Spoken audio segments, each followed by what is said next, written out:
Good evening, everybody, and welcome to another edition of the Press Box. Brian Carson here with my co-host, Kenny Varner. How's it going, Kenny V? Oh, not too bad, Brian. How about yourself? Pretty good. Hanging in. My voice is finally starting to come around just so I can lose it this weekend. Got a lot of wrestling to broadcast, and we've got Juniata co-coaches Jared Dressler and Adam Barrick.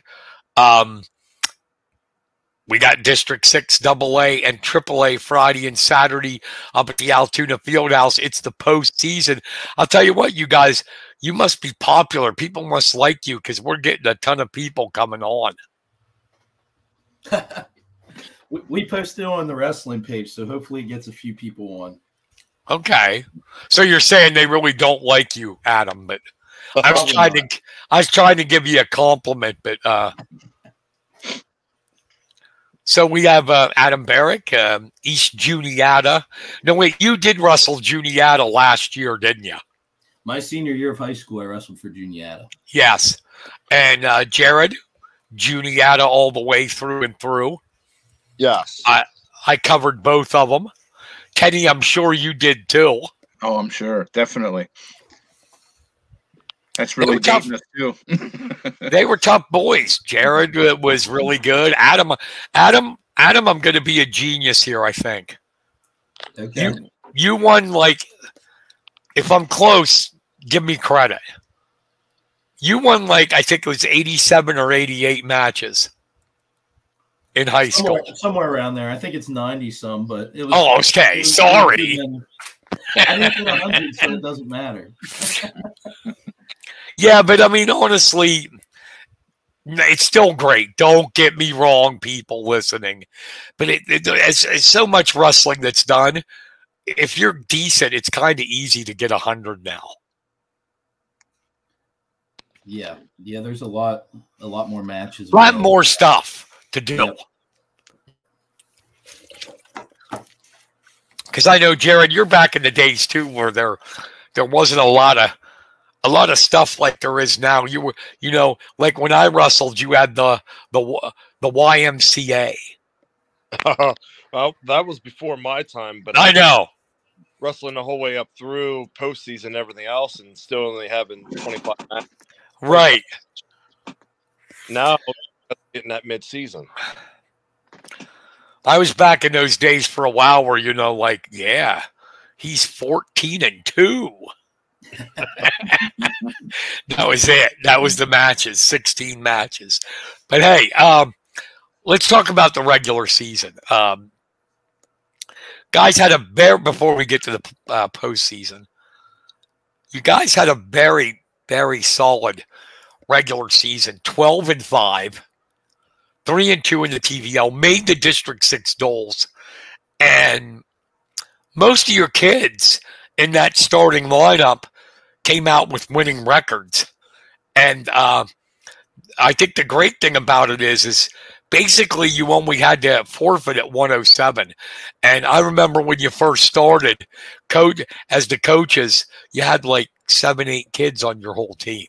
So it's nice the way you guys have built Juniata back up. Both of you talk about what your thoughts were on the regular season. You want to go first, Barrick?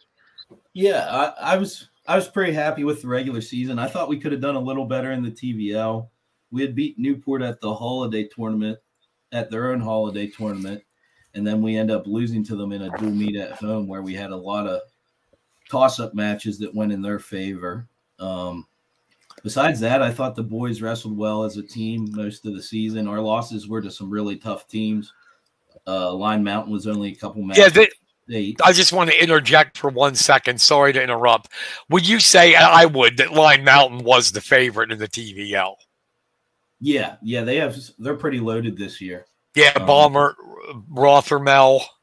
Yeah, they have a lot of kids ranked in the state if you look at it that way. Okay, I'm sorry. Continue. Yeah. And then we wrestled. Tell me to shut up. We wrestled Montgomery. They were a hammer. We got. Oh my God! Yeah.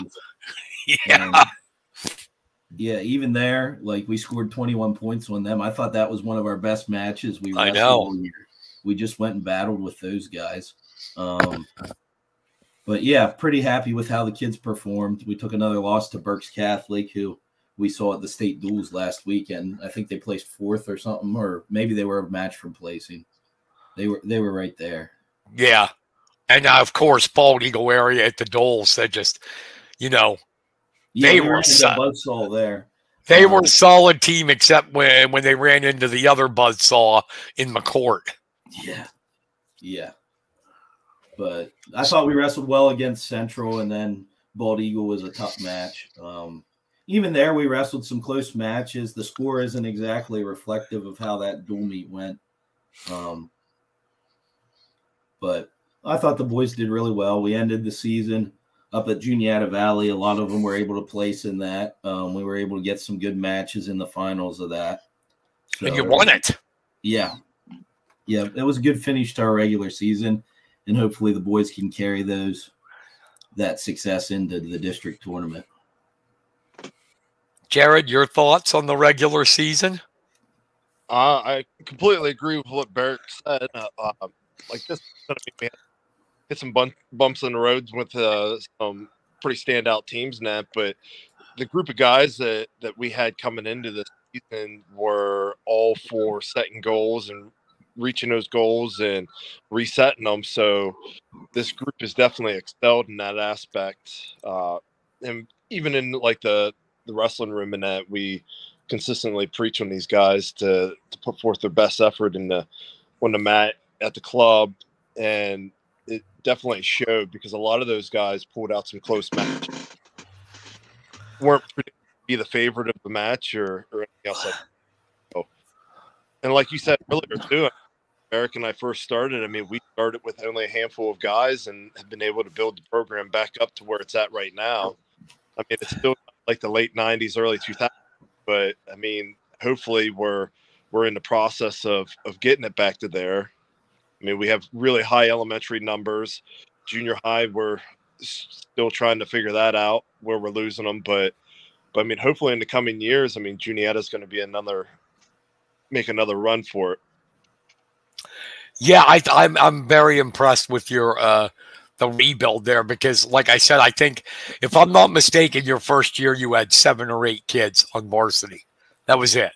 The year before, I think they had 7 kids on the team, and then our first year we were able to bring up probably 8 or 9 freshmen or sophomores, and we filled out the majority of a roster. I think we were forfeiting 2 weights our first year, but it started from. I think they wrestled 7 kids at districts the year before we took over. Wow. See, that's tough to even get pumped up when you know you're going to be forfeiting like 6 weights. You know? Yeah, it's a lot of points back from. What do you guys attribute to the build back? Because, as I said, you only had to forfeit this year at 107. You had a starter in every other part of the lineup. Most of them, like I said, winning seasons. What do you attribute to the rebuild, the success of it? Well, I'd say probably from the ground up. A lot of the guys that we actually have on the team this season, I mean, been in the program since elementary.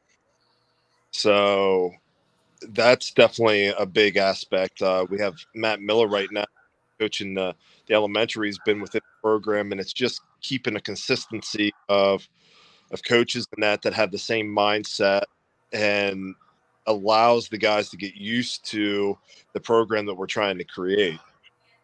And a lot of the guys are doing great with the buy-in. You see that too, Adam? Yeah, that's what I was going to say. I think we have a group of kids, whether it's elementary, junior high, high school, where everybody's buying in, everybody believes in the program. We're able to start seeing success, so that just creates more of a buy-in. So I think the kids are the big driving force of any type of rebuild that we're having. Is they believe in it. They're getting their friends to come out. Seems like if you get 1, you get 2 or 3. So I think we've got a good group of guys that believe in what we're doing.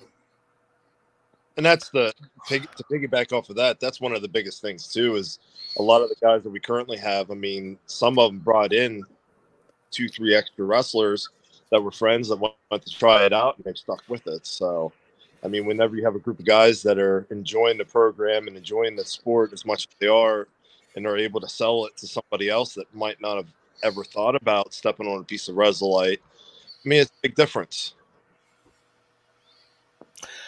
Yeah, I mean, that's great when they that's doing, helping you guys out big time when they bring kids along to join up. Well, yeah, they're the best salesmen. Yeah.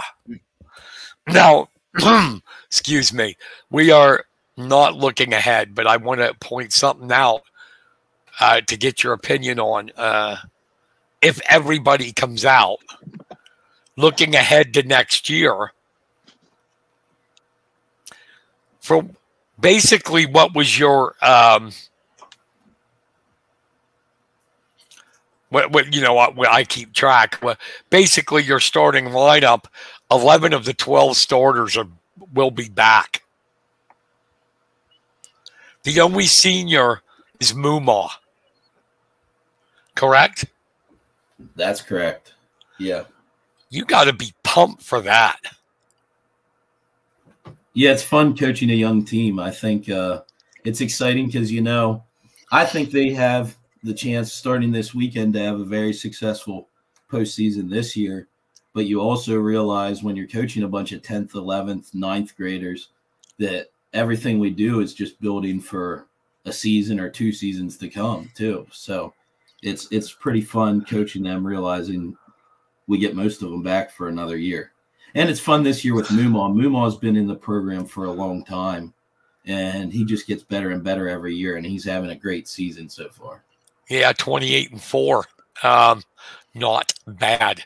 But I saw that the guys that have wrestled the most, you have 6 sophomores that, and a total of, wait, I'm going to count. I failed math. You have 11 sophomores who have seen varsity action. Yeah. That is really good. A coach loves kids getting experience like that, even if it's only a couple of matches. 11 sophomores. Yeah, I think we were able to get every sophomore. I think we were able to get everybody who was out this year in a varsity match at some point, if I'm not mistaken.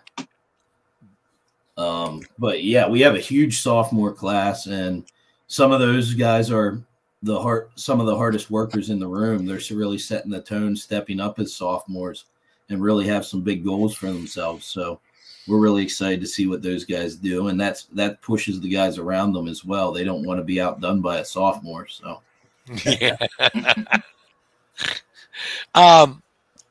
Let's turn our attention now to Friday. AA tournament starts, I believe, at 10 a.m., right? Or 9. Yeah. 10 a.m. 10 a.m. Yep. 10 a.m. on Friday. We'll have that on Big Louie. Our pre-match starts at 9:50. That's 92.9 and AM 670 and streaming at biglouie.com. I'll try to keep my voice going. We have, it's going to be really a loaded AA field. It always is, but McCourt is eligible now. Bald Eagle area, you guys, United, Penns Valley. Just talk about AA for a second and how loaded it really is. Yeah, AA's been tough for a long time. This is our second year back down. We were AAA for a while, 2 or 4 years there. And we knew how tough it was when we left, and it was just as tough when we came back down. And then you added Bellefonte, who was traditionally up in AAA. So that was an extra addition that's usually Coach Maney usually has a pretty solid team. So that made it a little tougher. And then now we're adding Bishop McCourt on top of that. So it's just building and building. And it's really somebody asked me what the toughest districts in the state were this year. And I said, before I'd have thought that Double A was probably top 4 districts. Now I'd say it's pushing for the top 2 or 3 districts in the state. Yeah, and then looking ahead, you throw in regionals and you get District 7. Yeah. Yeah, you have brutal. Top 4 districts then. Yep. And then District 5 has Chestnut Ridge. Yeah. Yeah, they had a great year. They had a great run in the team tournament. So what do you tell your guys? I'll get this from both of you because, like you said, you're young. What have you told these guys? What do you what do you are you going to tell these guys about what you want to see and how they should be at districts? Well, one of the things that I've always stood by, and I think it comes from being coached from Bob Hartnett, is one thing, and I preach it as well because it's always one thing that stuck out in my head. As he always told us, is like, you don't worry about records, you don't worry about rankings. It doesn't matter who steps out in the match. They put their same as you do, and they put one shoe on at a time. Nobody can catch them. You can win it. You're in a match. That's the great thing about wrestling, is it doesn't down or not, you can still come back. And I think that's definitely the way that Barrick and I both preach to these kids to shine on their own, is to go in the match with a win aspect and just wrestle the match, one match at a time. Adam, you want to comment? Yeah, I'm pretty much the same as Jared there. My big thing, and I say it all the time, is just wrestle. And what I mean by that is that no matter what the name of the guy is, no matter what he's ranked, what you're ranked, the only thing you can do is go out and wrestle your match. You should be going out to do the same thing, whether you're wrestling the state champ or the worst kid in the state. So it's really you going out to inflict your will. So we just go out there, just wrestle. And if you do that and do it to the best of your ability, win or lose, you can be happy with what you put out there and on the mat, the performance you put out there. And that's what it is. It's all about performing. So you go out there, you do your best, you wrestle your match, try to inflict your will on the opponent, and win or lose, you can keep your head up coming off the mat. And that sounds like what you were saying, Jared and Bob. Yeah. I remember some of Bob's famous hardisms. You know, like when you guys would lose, which was very rarely. The one that sticks in my mind, he'd look at me and he'd go, "Brian, sometimes you eat the bear and sometimes the bear eats you." It's like, okay, Bob, I'm not going to argue with you, man. You're built like a rock. That was a Bobism. You better believe it. Did he tell you guys that? No, not so much. Not to that regard. Some of the Bobisms that I remember is coming off of like a win or something like that, and he'd be like, "That was liquid smooth," or smooth. Liquid smooth. But yeah, those good times. How important, this is an obvious question, because I've asked Adam and I've asked Jared too, both of you this before. Offense is always important, but how important is it in districts to come out of your shell and try to score points, lots of points? I think it's huge. I always say that the easiest way to beat a good kid is to be that. Most kids are afraid of them, so they really clam up when they're wrestling somebody good. So if you want to pull an upset on somebody, you got to go out and attack them. They're used to a guy coming out and being real defensive, so they're used to just being able to set up their offense and go to work. If you come out and attack them, you put them on defense right away, and they don't get as much practice at that. And even in general in wrestling, in most rooms I've ever been in, most coaches spend a lot more time practicing shooting and scoring from top than they ever do defending things from bottom or defending shots. The majority of practice is offensive. So if you can put somebody on defense, you're putting them in the spot that he doesn't practice as much. Jared? I completely agree with that. I mean, one of the big things that Barrick and I do is not only do we go over offensive moves, but countering moves and how to score off of them. And it's one of the big things, like you said. I mean, if you go out there and you attack, put somebody on their heels that's not used to it, it gives you the advantage because you're putting them in uncharted territory. Awesome. Hey, did you guys have the seating meeting yet? Yeah, we had that last night, and I think they just put the brackets out on Flow Arena and PA. Oh, okay. Okay, because I've been looking for, the last couple of days to see if they're on. I think they must have just put them up this evening because I didn't see them till right before practice. Okay. I'll take a quick look at them then. But I haven't looked at them, like I said. Any seatings on your guys you disagree with? I'll tell you my opinion on brackets, and this goes back to when I wrestled and seating and stuff. I always was looking for that little extra fire whenever I wrestled, that little extra motivation. So if I wasn't the first seed, I treated it like I was being disrespected and tried to take that out on my opponent. So hopefully whenever our guys see these seeds, they can use it in whatever way they need to motivate them to outperform that seed. We have a lot of guys that are 4th, 5th, 6th seeds. We didn't get any 1 seeds. So if they want to use it as motivation, there's plenty of opportunity for that. Is that the way you look at it, Jaron? Oh, yeah. I've never been a wrestler to really look at records or seeds or anything else like that. And I always preferred to be going in as an underdog because you have nothing to lose. You go out there, you wrestle hard out, and you come away with a W that shows that somebody misjudged or you're the better wrestler. And that was always my favorite, especially whenever I first moved back over to Juniata from Middleburg and started back into it. It's like, you know what? Don't rank me. Don't rank the guys. We'll come back up through and we'll show who deserves to be at the top. I like that attitude. I saw Harrison's a 4th seed. Yeah, he's our highest seed. I think he's sitting pretty well there at 189. He just needs to wrestle and he'll be fine. One good thing about it, it's tough. There's no doubt about it. But one good thing about it is 6 are going through to regionals. So it's not the end of the world if you do suffer a loss early. Yeah. Yeah, you have the opportunity to wrestle back through. But Harrison's been solid all year.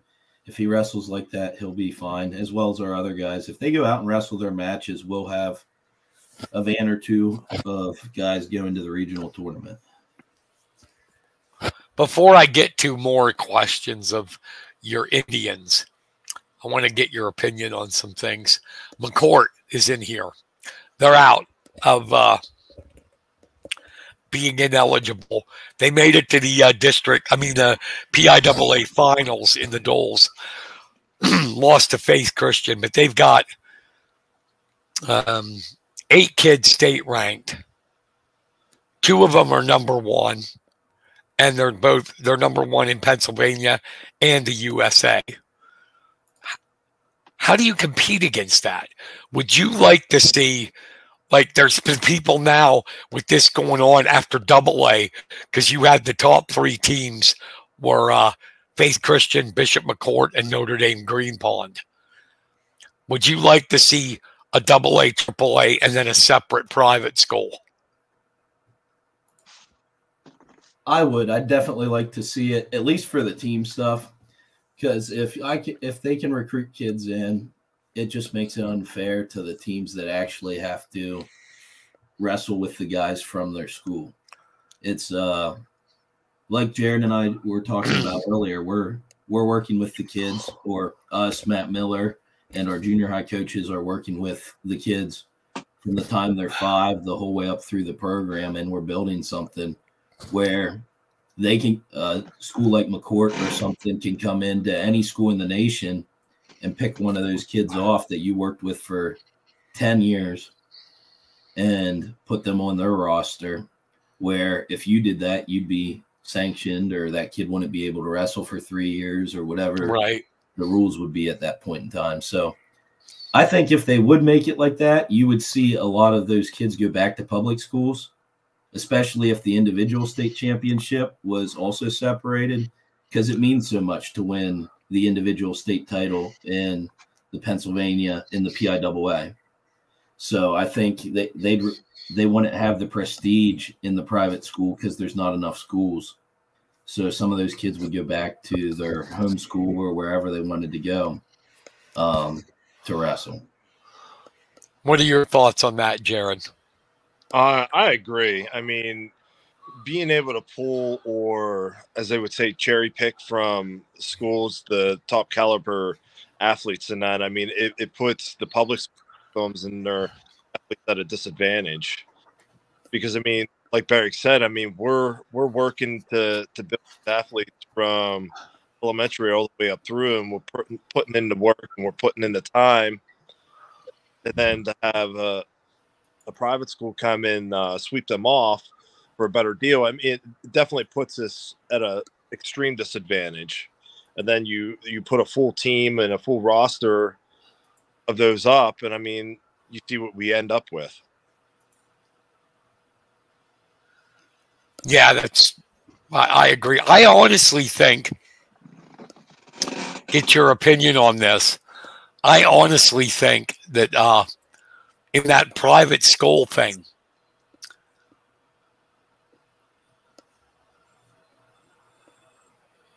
I'm sorry, I just got stunned for a minute.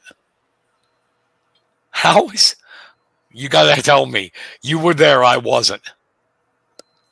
How is Marcus Gable the #1 seed at 139? Oh, when Bo Bassett's there. This is my problem with McCourt right now. And Gibson's the 3 seed at 133. Mason Gibson. My God. Because they didn't wrestle last year, they have no prestige points for placing in any tournament last year. I got you.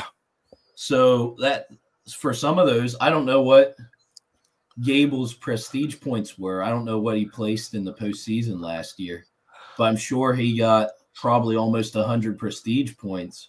Okay. So makes sense. What happened was Bassett only beat in a head-to-head match. He only beat Swisher.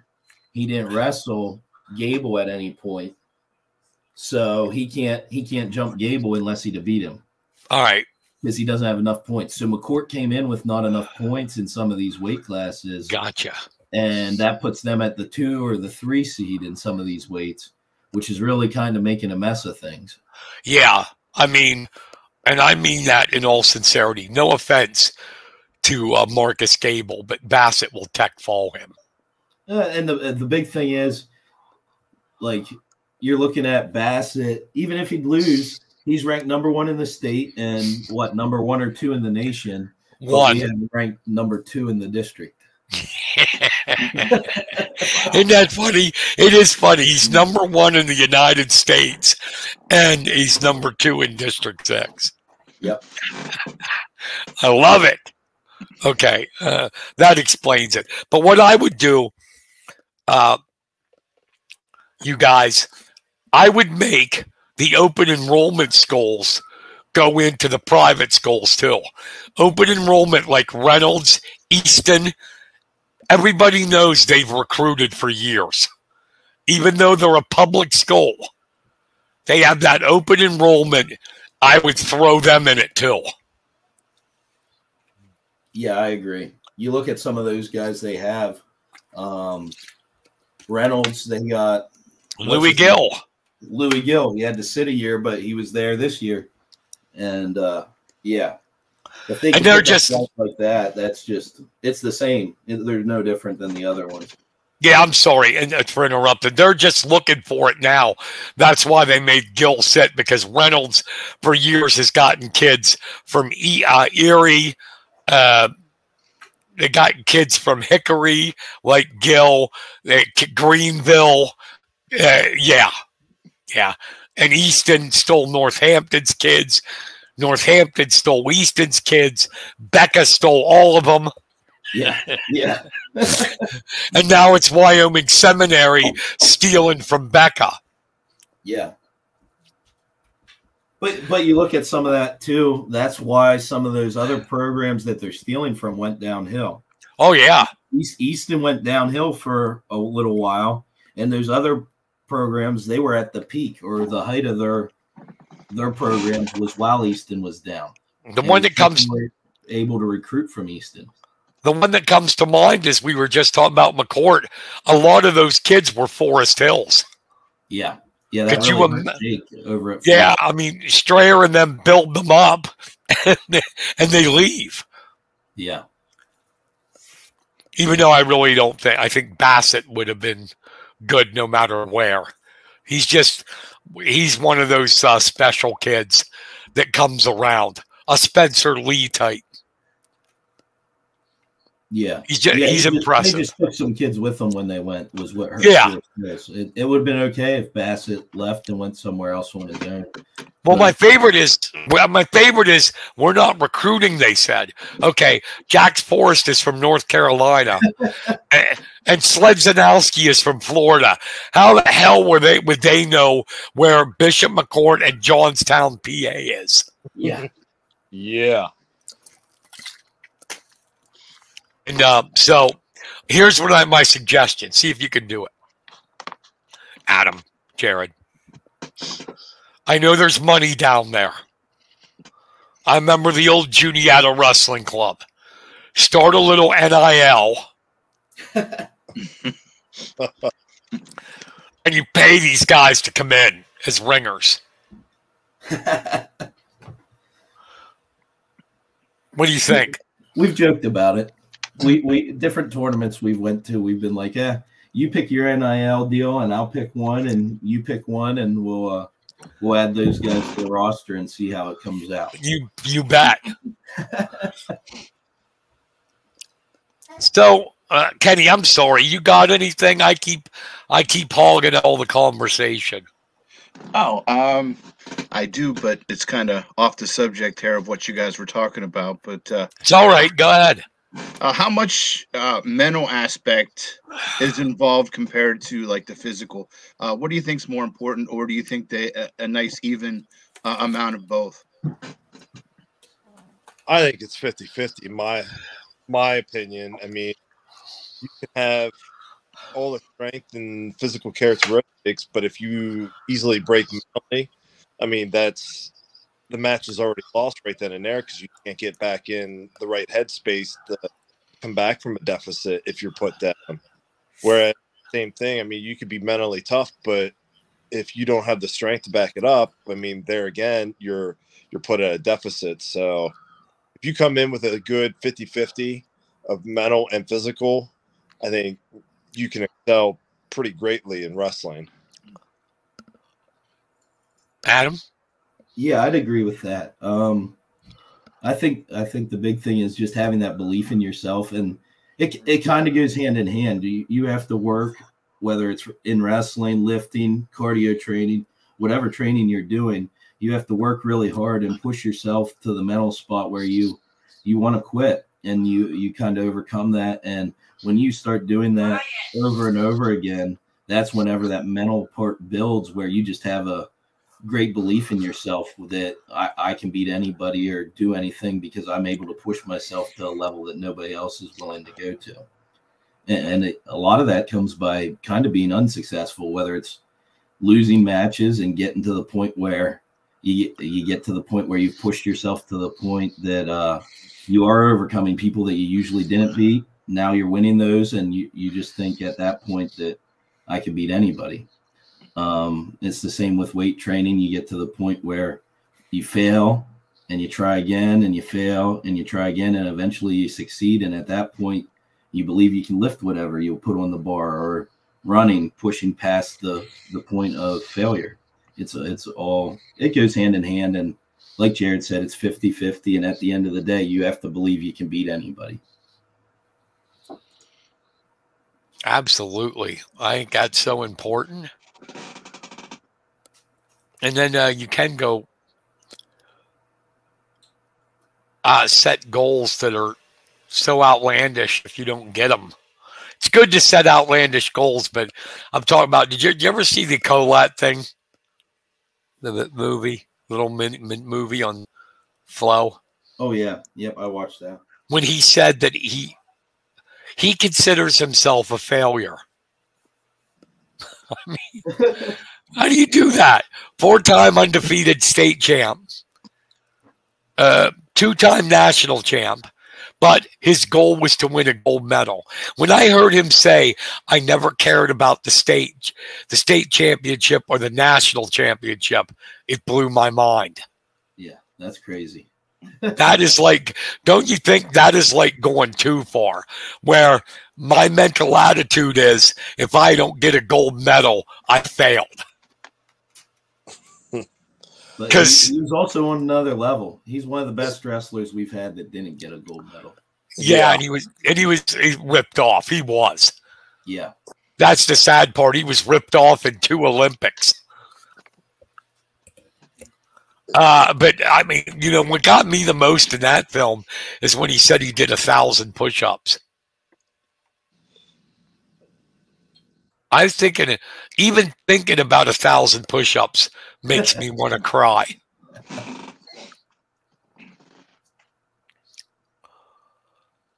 So, we got a like. Thank you, Linda Peach. Linda, are you Decker's mom? Let me know. All right. I'm going to do something different. I know we don't script anything. Jared and Adam can tell you. Are you guys going to have your full contingent up at districts? Pretty much. We're going to fill 12 weight classes again. We have a Coy's banged up, so Cody Nipple's going to get to start at 127. Is that the only change? I believe so. Yeah. From what I have, I'm going to go down through your guys and get you both to give comments on them. Okay. 114, Adam Maradiaga. I said that right, didn't I? You said his last name right. It's Anthony, though. Oh, yeah. Holy hell. I got that. I was so proud of myself. What did I call him? Adam. Holy hell, because I'm looking at your name, Barrick. Anthony Maradiaga, sophomore, 14-10. Tell me about him. Your thoughts. Anthony's got some of the best tips I've ever seen as far as wrestling and some natural stuff he does with them that I haven't seen anybody else do. Some of the stuff he hits on our guys in practice, they just look at you like, how'd that work, coach? And you're like, he's the only one that ever would be able to hit that on you. You never know when he's going to use them, and he's dangerous all the time because of those hips. He's a great kid. We enjoy having him on the team. He's not having the year he wanted to have. He's a little banged up and fighting some injuries through the season, but hopefully he gets on track here at districts and can make a run in the postseason. Yeah, same with Anthony's definitely one of those wrestlers that gives premature brain a new name because it's in those situations where you're like, you up and you're like, oh, here we go. And then all of a sudden he's up on top with his owner on his back. And you're like, huh, how'd that happen? But I mean, one of the wrestlers, and I mean, he's not the only one that's on a team that's like that. We have a couple that have like shit, but I mean, he's fun to watch, and he's definitely one of the guys that we've enjoyed coaching throughout the year. All right, 121, a veteran. Joey Baumberger, Jr., 17-12. Joey as well. I mean, with like Anthony, I mean, he's not the season that he was hoping for. I mean, definitely running tough opponents coming up through, but he's definitely a go-getter. He spends beginning of this definitely spending time after practice trying to get that extra edge. And I mean, he's definitely one that tries to keep a mental aspect in the positive, and he's usually one of those guys that always has a smile on his face too, which is always a positive. Yeah, Joey probably has had the toughest schedule or toughest matches this season of anybody on our team. I don't know how many state place finishers or guys that are going to place in states this year he's wrestled. I think he wrestled the really good kid from Halifax and the really good kid from Line Mountain. He just seemed to catch everybody's buzzsaws no matter what team we were wrestling. And he's one that won't complain about it. He goes out and wrestles them all. It doesn't matter to him. He goes out, goes hard. He gives them a battle, fights hard off his back. Sometimes he's in positions where you're almost thinking, hey, just put your shoulders down so you don't hurt yourself. But he won't give up. He fights hard for his team and for himself. And he's one that his record doesn't do him justice. And I'm hoping he surprises some kids here at districts and makes a run himself and kind of shows everybody that, hey, my record might not say it, but I'm a heck of a wrestler still. Yeah, and wrestling tough competition like that only helps you in the postseason. Yeah, and the other thing with Joey is he runs cross country, which is, I think, is one of the best things you could do for wrestling. If you combine that cardio with drilling good technique, you could be a really good wrestler. And so anytime he takes somebody to third period, we know he's in the match. Even if the score's a little high in the other guy's favor, we know he can run them out of gas and go to work and score enough points to come back and win the match. Okay, 127 is going to be Cody Nipple, you said. Youngster, sophomore, 3 and 5. Yeah. Cody's one we I think he signed up last year, but he had an injury that he wasn't able to wrestle on junior high last year. So he had a year off and then came up to varsity this year because he's a 10th grader.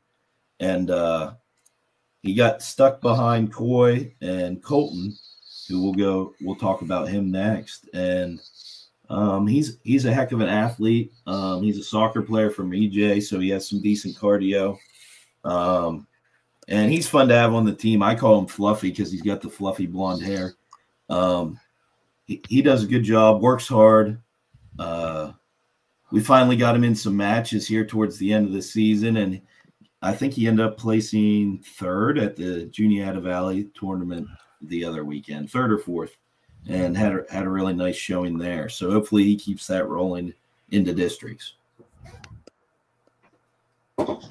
Yeah, go right along with that. I mean, Cody's definitely one of those guys, and it shows a lot of character too, because he didn't have the starting position the whole way through the season.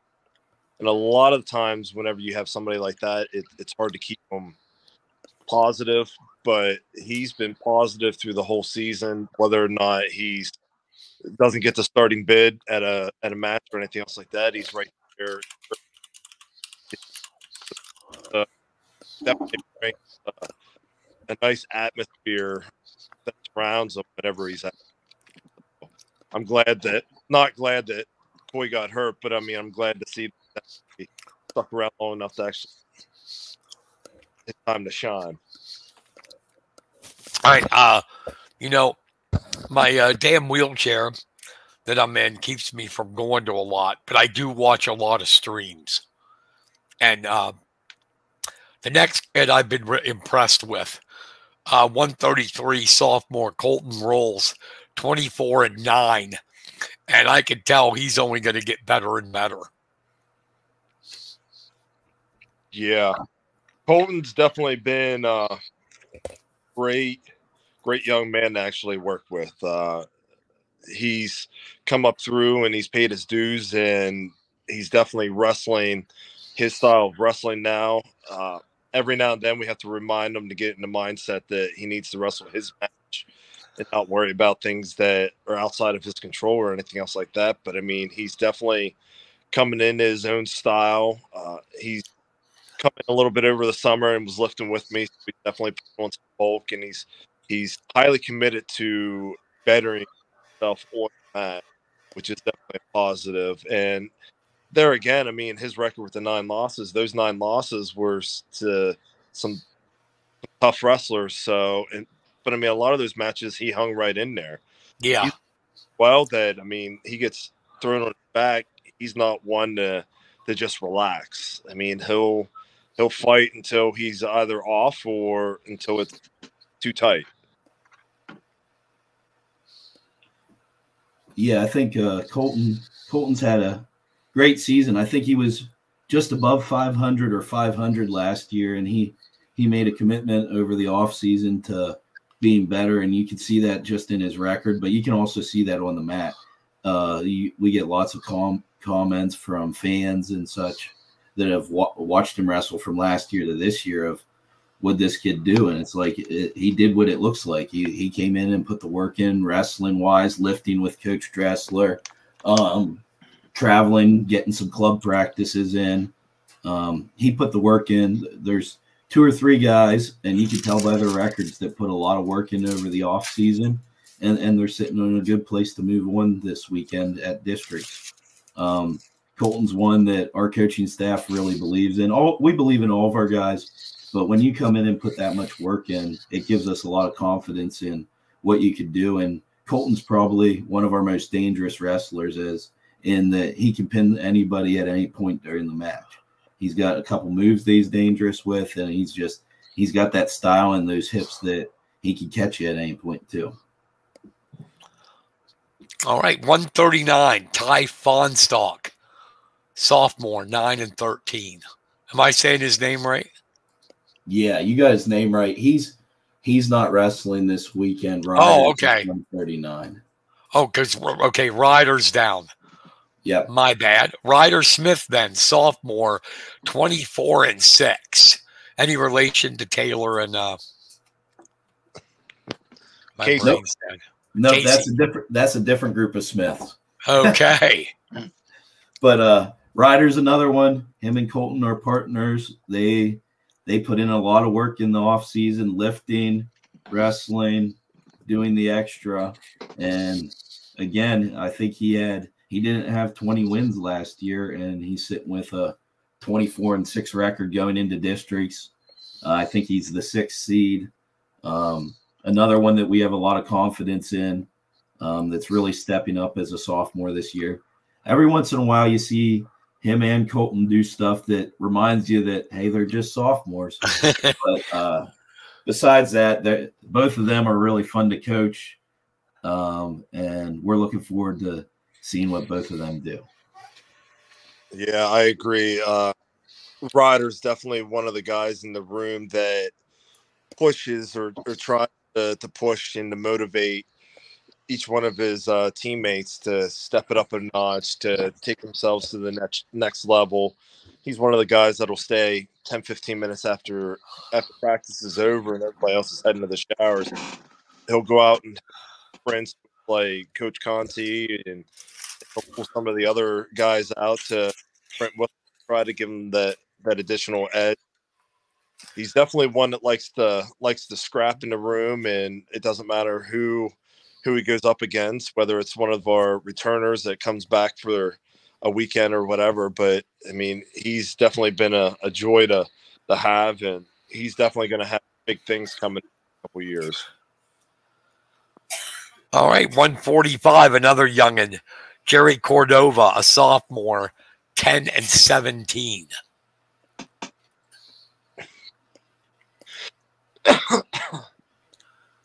Jerry's a good guy. His wrestling style, sometimes it's hard to put into perspective. He's definitely still a little green, but he goes out. He's one of those guys that he doesn't care what the name is, what the record is, what the ranking is, or anything else. He'll go toe-to-toe with anybody.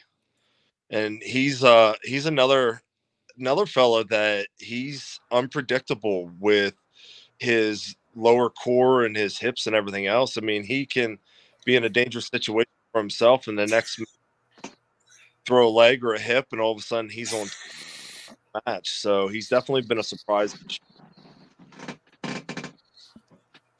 Yeah, Jerry's a 10th grader, and I believe either last year or the year before was his first year ever wrestling. So he's young as far as wrestling goes. Oh, yeah.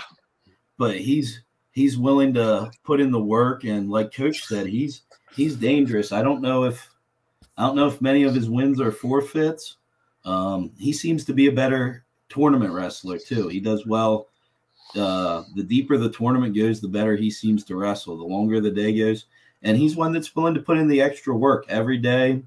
We go into practice. Jerry's lifting in the weight room until it's time to warm up. And then sometimes you see him go back in the weight room. And so he's just willing to put in that extra, and he's dangerous. So we'll see what happens at districts, but we're looking forward to see what happens with Jerry over the next 2 to 3 years too. Awesome. 152, another cross-country runner, Charlie Telfer. He's a junior, 13 and 15. Charlie's one that, as this year's progressed, he's really come into his own. He started, I believe, believing in himself, having some confidence in his technique, and really turned on. I think he ended up getting third at the Juniata Valley tournament the other weekend, and he's really stepped it up. He had knee surgery last year, so we weren't sure how much he was going to be able to wrestle, and he's been able to come off of that, and really looking good going into districts. So we're excited about him too. And he's just another fun one to coach. He's always got questions, always has something to talk about with Charlie, and he's a great kid, and we enjoy coaching him. Yeah, with the questions, I mean, it's always one of those. You could tell when the interest is high, because if we show a move, a lot of the guys will go back and they'll try it and not completely understand it. He'll ask us 2-3 more times until he visualizes what he needs to do. So, I mean, he's definitely wanting to learn. He's willing to put in effort. And like Barrick said, I mean, he's going to be a blast here in the next couple of years. All right, 152, a guy, 160, excuse me, that hasn't been in the lineup much, but because of the moving around you did with Kerstetter out, Conrad Long, a sophomore, just 2 and 4 on the year. Conrad's a very tough kid. He's what you would call a farm boy. So, I mean, he definitely has a lot of natural God-given strength behind him, and it's going to be the process of time moves together and being able to use his strength to his advantage at times whenever he can. But he's another one. I mean, he's buying into the program. He stuck it out pretty much the whole season without having a starting spot, but he's in there grinding it out, putting it in day to day, and we've definitely seen a big improvement from him from the beginning of the season to where he is now. Yeah, when Jared says he's the toughest kid in the room, he's one that doesn't shy away from competition in the room. There's other guys he can wrestle, and most practices he's with Kelton, Lane, or Harrison, wrestling 3 of our hammers in the upper weights that are 2-3 weight classes bigger than him. And that's just the type of kid he is. He's always working hard. We kind of wish the spot would have opened up sooner, or that we could have got him down to 160 sooner, so that we had to use his descent plan, so we couldn't get him down till right at the end of the season. I wish we could have got him some more matches this season, because he is one of our hardest workers. He stays every day after practice and hits the weight room. He was very disciplined in his weight cut to get down to 160. Just all around the type of kid you want to coach. He's another one that spends some time in the room with us in the off season, and he's just going to get better and better with that type of work ethic. All right, 172, good football player, Javier Lopez, Juniata Junior, 12 and 10. like you said, Javi's a heck of an athlete. He has had a really good win this year, an upset pin over the kid from Sesquinita that was a match or two from states last year. And he's another one that the natural athleticism, hips, stuff like that, he has it in spades. And he's just dangerous at any point in a match. Super athletic. He's sitting in a good spot in the bracket for districts, so hopefully he can make a run. He wasn't able to wrestle at Juniata Valley because he was sick, so he had a week or two off to get feeling better. So hopefully he's at 100% for districts and can make some noise there. Yeah, with Javi, he's another one, just like with Jerry Cordova, who gets in there right as soon as school lets out, and he's in there lifting right before practice starts, and then he gets right out there whenever the warm-ups start. So he's one that's extra effort to try to build up his frame, and like Barrick said, I mean, another one that can put things real quick because of athletic. I mean, followed it the whole way through the fall season, and he carried it right over to the wrestling season, which is a big plus for him. Awesome. Now we're coming in your heavy guys, the strength of the lineup. 189, fourth seed, Harrison Mumaw, senior, 28-4. Yeah. Harrison has made some big steps this season. I mean, he had a successful season last year as well, but this season he's definitely believing in himself a lot more, and his confidence is definitely built. And he's like one of those straight-faced guys where you can never get a read, but I think he's enjoying himself on the mat a lot more this season because we're starting to see a little bit more emotion coming out of him. And I think it's because of that belief in himself and the success that he's seeing within the program and on the mat. He's going to do some great things come Friday into Saturday. Yeah, Harrison's been in the program a long time.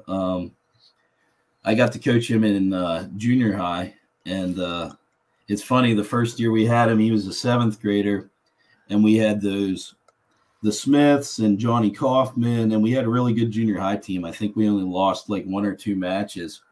And Harrison's dad used to tell him, just don't get pinned. If you go out and don't get pinned, you're going to help the team. They'll probably win if you just don't get pinned. So that was his goal. And I don't know how many matches he won that year, not very many. And to go from there to 28-4 as a senior, seeded 4th in districts, is just awesome to see. It's another kid who bought into the program, really believed in what we're doing, puts the extra time in the weight room and in the wrestling room in the off season, goes to different tournaments through the summer, really wants to succeed, and he's sitting in a great place to do it come Saturday. And we're excited to see what he has left here. I love hearing stories like that. Yeah. Don't get pinned. Yep. Yeah, that was his job. He just thought, if I don't get pinned, because he didn't win very often, and then it turned into the kid who's leading the team and wins the senior year. That reminds me, Trent Hidley told me his first ever wrestling match, he got beat and he cried. And he said he told his dad he wanted to quit.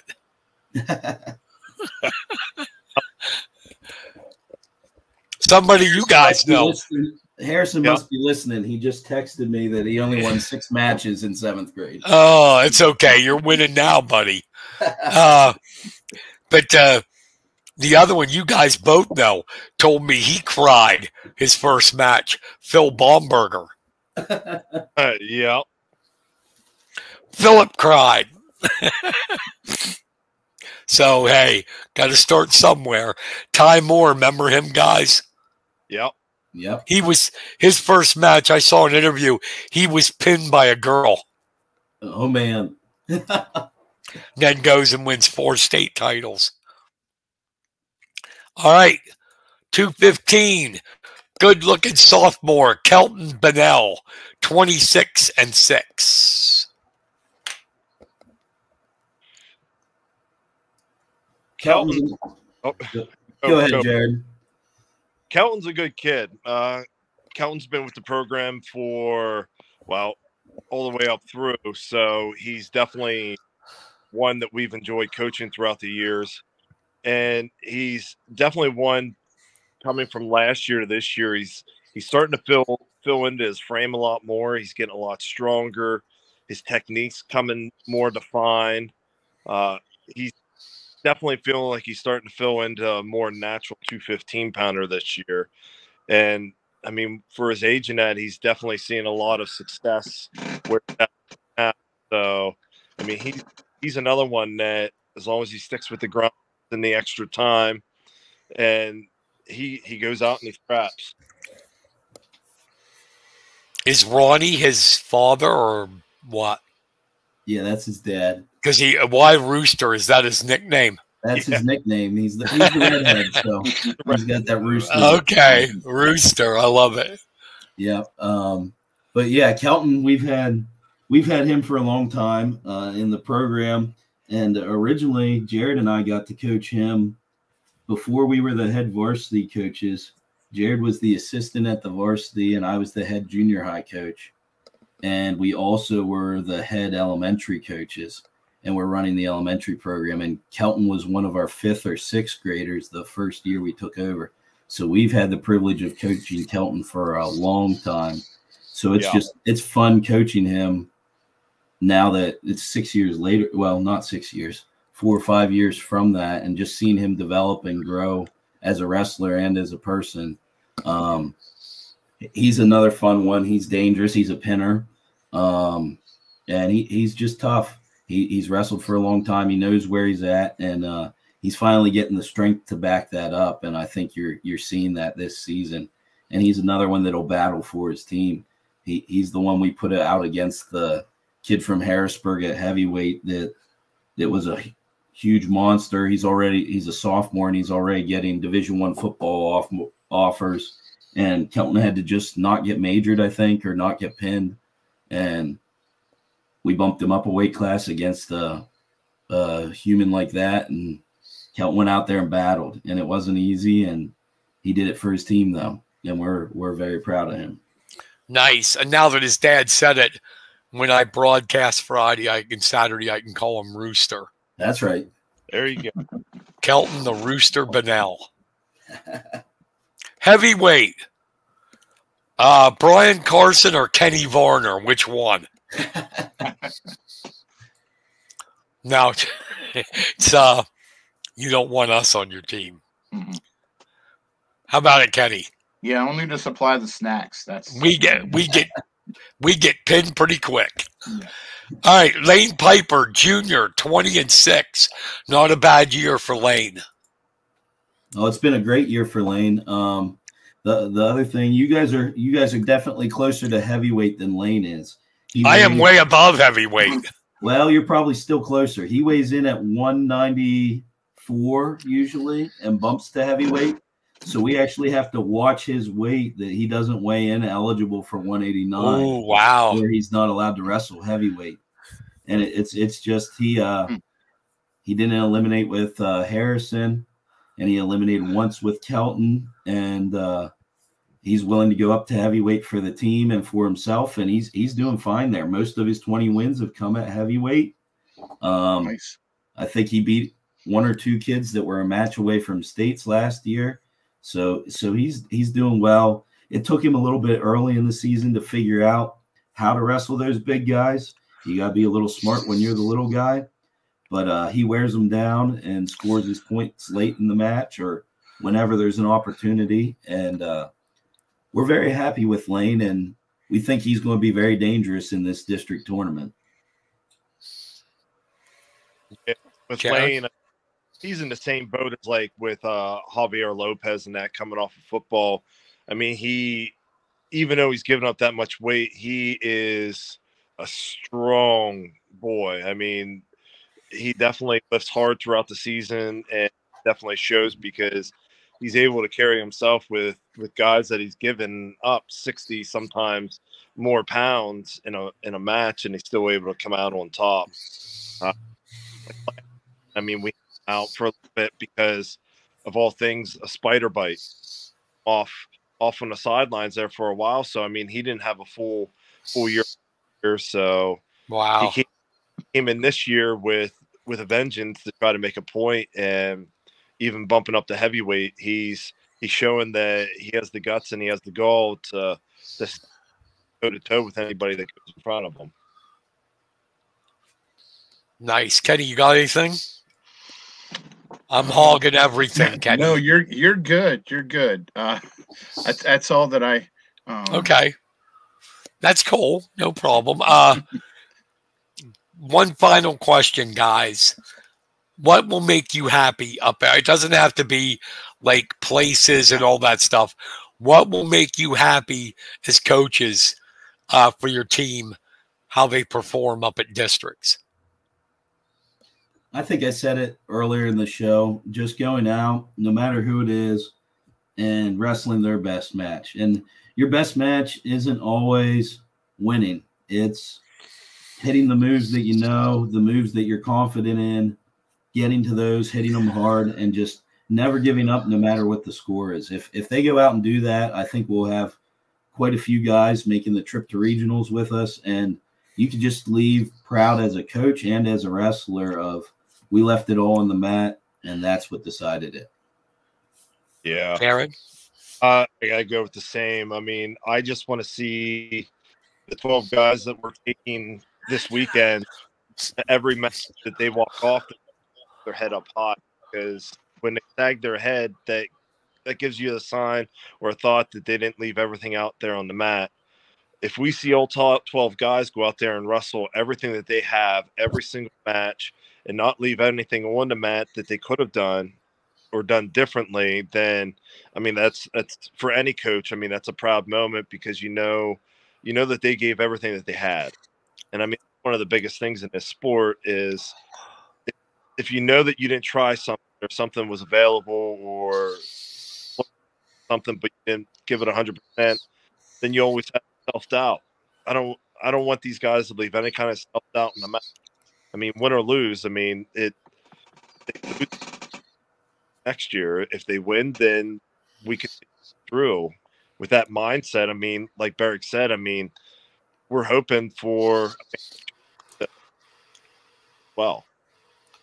I didn't hear you there, buddy. You broke up a little. Well, at the end. No, the last part. Last part. I mean, if they do that, then like Barrick said, hopefully we take a van or two to regionals. Awesome. Okay. Nice. Thank you for the like, Michael Gazier. I have not forgotten. Softball's coming. I want Liz on the show, please. Her strikeouts. Hey guys, I appreciate you taking the time to come on, talk to us about districts coming up. Once again, we will have that on Big Louie Friday. It's at 9 o'clock. Or 10 o'clock, we'll be on at 9:50 with the pre-match. And then Saturday it starts at 9. We'll be on at 8:50 for the pre-match. And you guys, come over and talk to me, okay? Don't be strangers. You let us know. We always want to talk wrestling, so we'll do that anytime. I love it. Me too. And like I said, thank you for coming on. Good luck to your guys up there. Yes, good luck to you, and thank you again. And I'll see you up there on Friday. Thank you. Appreciate you having us. Yes, thank you. Anytime, guys. Thank you. Thanks. All right, that's Adam Barrick and Jared Dressler, co-coaches of the Juniata Indians wrestling team. They will be at the District 6 Class AA championships Friday and Saturday at the Altoona Fieldhouse. We will be broadcasting on Big Louie. That's Big Louie 670 AM 670 92.9 FM and streaming online at biglouie.com. We'll be going all day, AA and AAA. All right. Thank you, guys. Appreciate that. And that was a good time, Kenny. Oh, definitely. Definitely. I always learn a lot when you guys are talking wrestling. Well, it's fun. I love to talk wrestling. I'll talk wrestling all the time, anywhere, any way, shape, or form. Thank you, Kevin. I appreciate that comment. I really do. Wrestling. I love it, buddy. Mm. I know you do too. Wrestling fans are fanatics about our sport. This is like your Christmas time, isn't it? Pretty much. It is. It is. It's harder on me now considering my health, the way it is being in the chair, but I still love it. I get pumped up every time, I get up into the field house and start broadcasting. And how long have you been covering? 32 years now. Nice. This will be my 32nd year covering it. Wow. I remember when I first walked in 92 being the new young scared guy, and now I'm one of the old farts. Wow. One of the gray-haired, going bald old guys. Oh. So I know we went over, but do you okay. have any shout-outs? I sure do. All right, give me a minute. Get the music set up.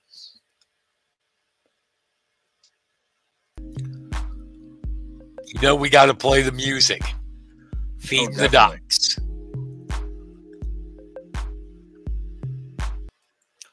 All right, give me some shout outs. Okay, here we go with the shout outs. First of all, right down the alley of what we've been talking about, but this is at a college level. Congratulations to Penn State coach Cal Sanderson, notched his 200th coaching win at Penn State. Another milestone, one of the best coaches to ever coach in wrestling. So congratulations. Yeah, he could go down maybe as the best. It was Gable, but Kale, I think, is going to surpass him. The other thing in that dome meet that was something, Kenny, the 200 wins. Yeah. It was also the 1,000th dome meet win for Penn State. Oh, nice. As a team, yeah. 1,000. They were a storied program even before Cal came along, weren't they? Yeah, but not like this. Yeah. This is like the next level. This is like Bear Bryant is to Alabama.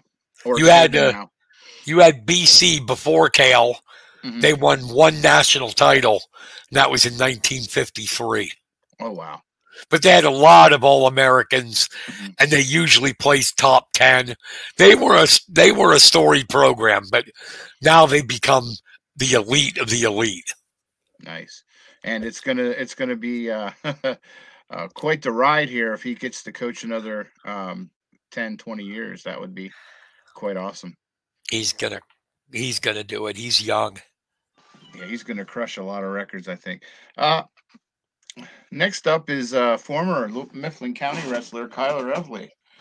He was the only winner for Shippensburg this weekend in their match against Millersville. Sorry. He beat Eli Tuckey at 157.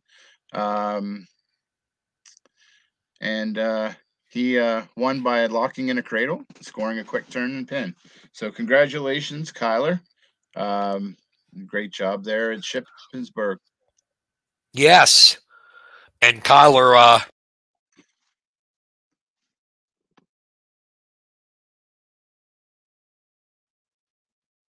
Hello? Hello?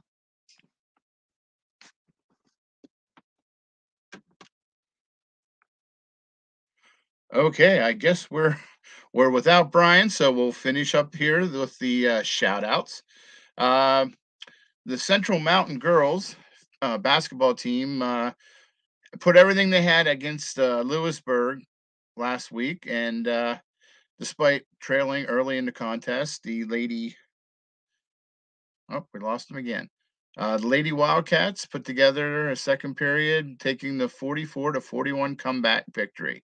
It evened the season series with Lewisburg on the year, and is going to help them as they head down to the postseason. So congratulations to the Central Mountain girls. Can you hear me? Oh, you're loud and clear now. I don't know why it does that. Sometimes my mic just shuts off by itself. Mm. And I got to come in and out a couple times before it works. Yeah, you're coming in loud and clear now. So okay, I was listening. Okay. Next is the Mifflin County Junior High girls basketball team. The varsity split two highly competitive games. Varsity game, Lewistown. Jeez. Lady Huskies earned a hard-fought 26-21 victory. As Layla Fetzer led the way in scoring with 9 points. Lily Curry added 7, including a near half-court buzzer beater 3-pointer to end the third quarter. All right, and this hot off the presses. Congratulations to the St. Joseph Academy girls basketball team. I had them here as heading to the Tri-Valley Championship, but with the advances in technology, we have their result tonight. They actually beat Upper Dolphin to capture the TVAA by a score of 57-41. Some of the big names on that team is Naomi Crispin and Mifflin County's own JC Cunningham. So congratulations. There's still just one loss on the season. That came against Millersburg, I believe.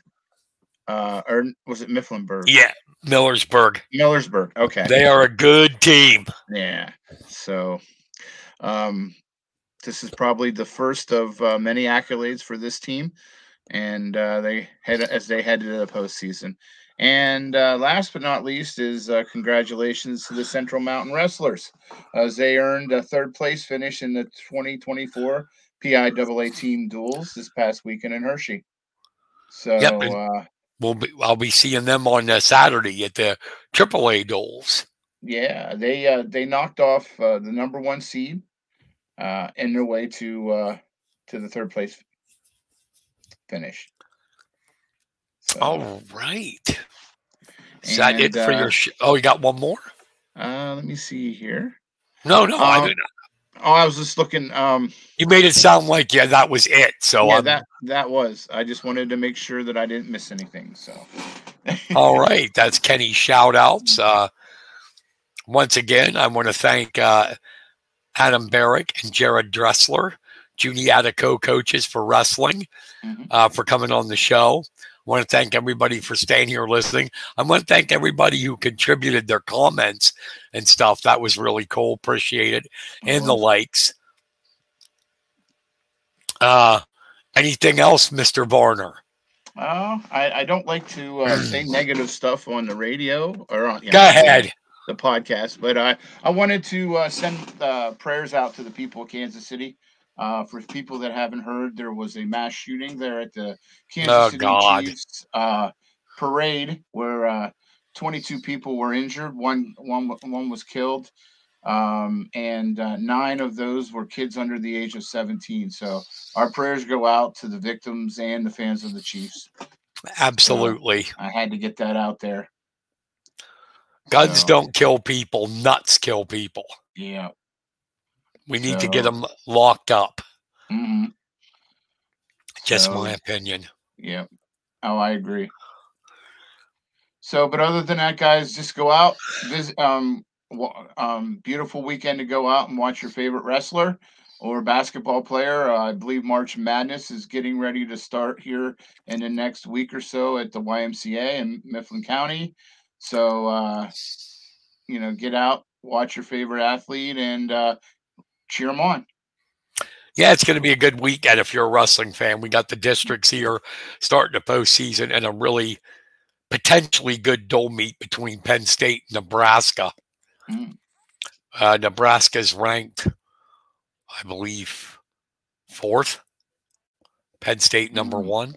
Should be fun. All right, that's going to wrap it up for us. For Kenny Varner, I'm Brian Carson. Thank you for listening, everybody. We really appreciate it. And we'll be back again next Wednesday with more of the Press Box. Have a great rest of your week and an even better weekend. See you later.